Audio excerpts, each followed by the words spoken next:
The brilliant victory at Trebia gave Suvorov the opportunity to focus his attention on the weakened French army in Genoa.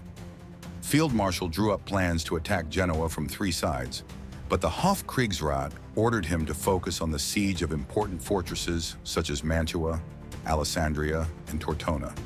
Any offensive action Suvorov had to abandon. He felt the bitterness of being only a formal commander-in-chief. Give the French precious time to restore strength was foolish. As Suvorov said, an unfinished forest always grows. Field Marshal, irritated by the Hofkriegsrat's power over him, openly writes to Tsar Paul about it and asks for his resignation. A major siege period of the campaign had begun, lasting a month. Back on June 20th, the citadel of Turin surrendered with its extensive supplies. It strengthened the position of the Allies in Piedmont. Suvorov asked Kray to begin active actions at Mantua and ordered the siege artillery to be moved from Turin to Alessandria. This citadel was next in line. The active siege work under the fortress began in mid-July. It was accompanied by almost non-stop bombardment. On July 22nd, Alessandria was forced to capitulate. In the meantime, Kray had also become active. Mantua, that famous key to Italy, capitulated on July 28th. Some blame the garrison chief for lack of determination. The capture of Mantua made a great impression on Europe. Emperor Paul made Suvorov the Prince of Italy for his successes. It is noteworthy that Paul did not reward Kray, probably remembering his refusal to send Suvorov troops to Trebia. By mid-July, reinforcements arrived in Italy. Almost 10,000 Russian troops of Rebender. They were stationed at Piacenza. Rosenberg took charge of these troops. The forces that had previously been at this general passed under the command of Derfelden, a Suvorov's longtime battle comrade. During the month-long sitting of the main army at Alessandria, feasts were often held there. Meanwhile, the French were gathering forces. The remnants of MacDonald's army were able to unite with Moreau at Genoa, transporting cannons by sea. MacDonald himself and several other generals were recalled to France. Moreau also lost his post. The new commander-in-chief is Joubert, a young and energetic general who earned the praise from Napoleon himself. The Directory expanded the conscription to strengthen its armies. The Army of the Alps was created under the command of Champion near the borders of Piedmont, so far numbering only 15,000 men. Joubert's army, intended for an imminent offensive, was reinforced to 45,000 men. Of the important fortresses, only Tortona continued to resist. 18,000 troops of Kray moved from Mantua to Alessandria. Thus, Suvorov had 59,000 people ready for battle. Joubert did not expect such a concentration of enemy forces and thought that in front of him scattered troops, which he will quickly crush.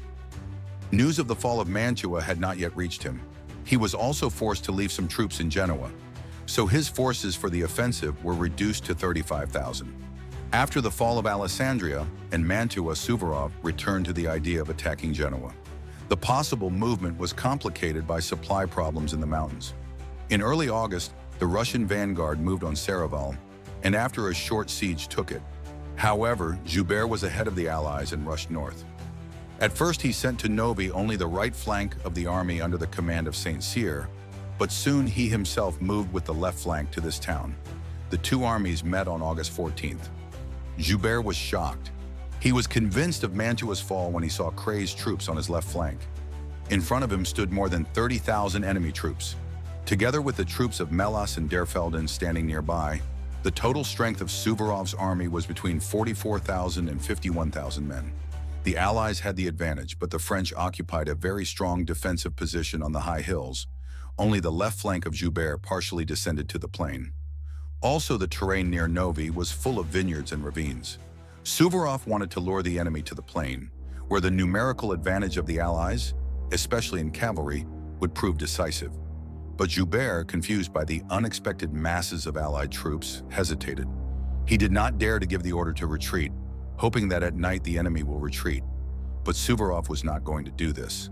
The whole day of August 14th, he waited for the French to come down from the ridge on the plain.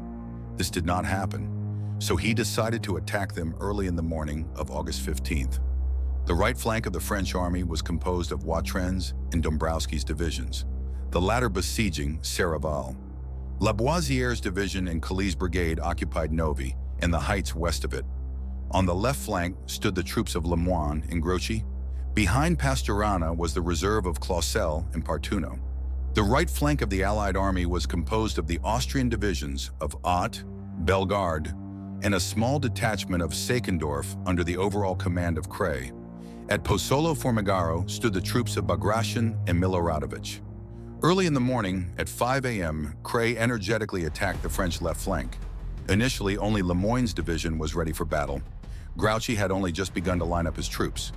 Hearing a skirmish on his left flank, Joubert rushed there and was immediately mortally wounded by a bullet. General Moreau, who had been with the army, took command. Joubert's death was concealed from the troops until the end of the battle. The Austrians initially advanced well and almost took the heights, but Moreau arrived and restored order among his troops. Clausel's reserve appeared and the French held the heights. The Austrian advance was halted. The battle had already lasted 3 hours, and the rest of the Allied troops remained standing still. Kray sent an adjutant to Prince Bagration, urging him to attack. However, the prince continued to wait for Suvorov's instructions. It is worth mentioning that many circumstances of the battle remain unclear, especially in the field of actions, plans, and thoughts of the field marshal. Suvorov gave Bagration the order to attack Novi only at 9 a.m. Miloradovich was also sent to support the Russian vanguard. The offensive was brave. Even the French praised the Russians. Despite the bravery of the attack, the Russians were unable to take the city. The enemy's position was too strong. The Russians retreated with heavy losses. Suvorov immediately sent orders to Melas, Derfelden, and Rosenberg as quickly as possible to go to the battlefield.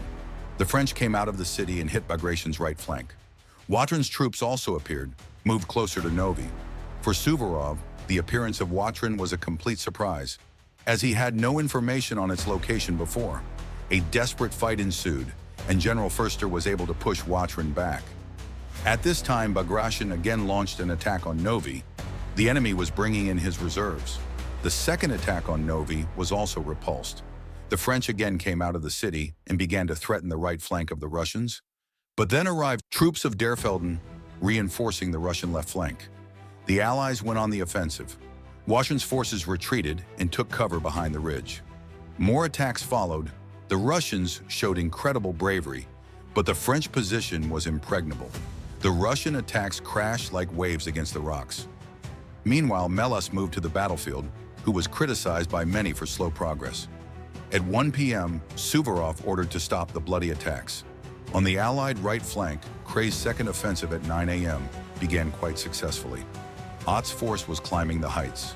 Bellegarde knocked down the left flank of Grouchy and headed for Pasturana, threatening the enemy's lines of retreat. But the French again strained all their forces. The reserves of Clausel and Partuno went on the counterattack. The Austrians were forced to retreat. However, the French were careless in pursuit of the enemy and lost several battalions. General Partuno was taken prisoner. By 1 p.m., the battle had quieted down on the entire battlefield. Both armies were exhausted by the long struggle, but the French used all their forces, while Suvorov still had a powerful reserve. Melas was ordered to attack the right flank of the enemy. At 4 p.m., Suvorov resumed the offensive with all his forces. The Austrians of Melas pressed the forces of Watrin. The Russians, after a stubborn struggle, was finally able to take Novi.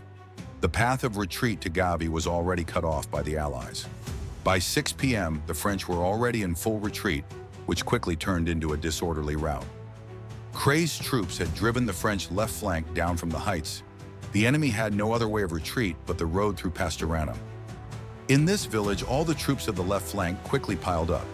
They were to march along the narrow road. The Austrians occupied the heights above the road. Unexpected shots from them threw the French into a state of utter chaos. The French fled, each trying to save himself.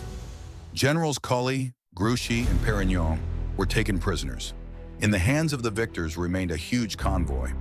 Of the entire French army, only part of the right flank of Saint-Cyr retained some semblance of order.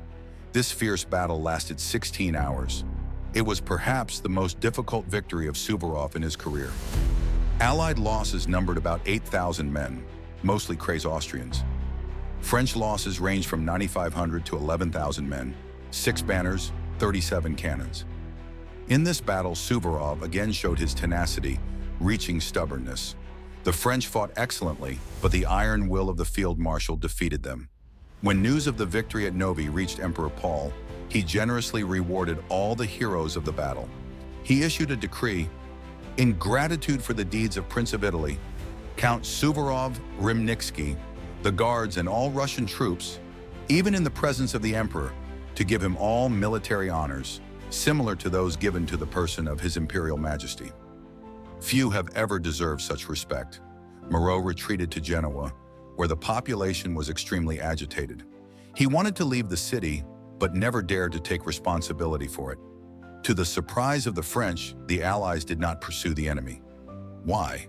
Suvorov was ready to launch an offensive, but he was reported that there was no food or mules for movement in the mountains. Yes, even now the Austrians failed to prepare everything necessary. Not to pursue the enemy meant giving up the fruits of victory. Suvorov was forced to delay the offensive for the time being. Meanwhile, Clenau with 9,000 men was advancing on Genoa along the coast from the east, according to the original plan of Field Marshal. Suddenly, Clenau received orders from the Hofkriegsrat to stop the offensive and return to Tuscany. Orders also came to Melus to gather forces to disarm the popular militias in central Italy. Throughout the campaign, these militias proved themselves very well. Suvorov foresaw that this order would turn the population, so far favorable to the Allies, against them. Russian Colonel Zucato, who was training the militias in Tuscany, quickly left to avoid meeting the Austrian demands and to preserve Russian honor in the eyes of the Italian people. Suvorov begged the Hofkriegsrat to allow an offensive. It never happened. Suvorov wrote to Count Rostopchin, "Everything is not nice to me. Sent every minute from the Hofkriegsrat commands weaken my health, and I cannot continue to serve here. They want to rule for thousands of versts, do not know that every minute on the spot makes them change." Many criticized Suvorov for not pursuing the French after the victory at Novi. In fact, the field marshal himself was the most grieved about it. Meanwhile, he received news that the troops of Rogan and Strauss in Switzerland attacked by the enemy and pushed back to Bellinzona. But the French did not continue the offensive. Suvorov reinforced his northern flank with troops of Kray. Taking into account the threat from the army Champion, Suvorov moved the main army to Asti. Siege work began at Tortona. Having learned of the defeat at Novi, the garrison offered the Allies a truce for 4 weeks, and if the French did not lift the siege, the garrison would capitulate. Suvorov agreed, but reduced the term to 20 days. Suddenly, Kray received orders to move quickly towards the main army. Clenau's detachment, despite the orders of the Hofkriegsrat, continued the offensive, and very successfully. But Moreau, having concentrated his forces, launched a counterattack. Suffering defeat and also receiving orders from Melus to retreat to Tuscany, Clenau did it. The possibility of an offensive into Genoa lay in ruins now. In his camp at Asti, Suvorov received many signs of appreciation from the Italians. His authority after the victory at Novi increased greatly throughout Europe. Deputation from the city of Turin presented Suvorov's sword with diamonds. King Charles Emmanuel of Sardinia made Suvorov field marshal of the Piedmontese troops, gave him the title of prince and brother, cousin. Tsar Paul allowed the field marshal to accept these honors. Suvorov in 1799 reached the peak of his popularity. Even in England, he gained glory. Of course, many caricatures came out in the English style, but many see a positive connotation in them. Suvorov's name was also transferred to fashion. The most famous are boots a la Suvorov.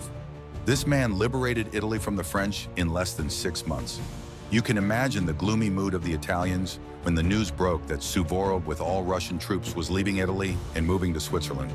Suvorov was about to face probably the most difficult challenge of his life.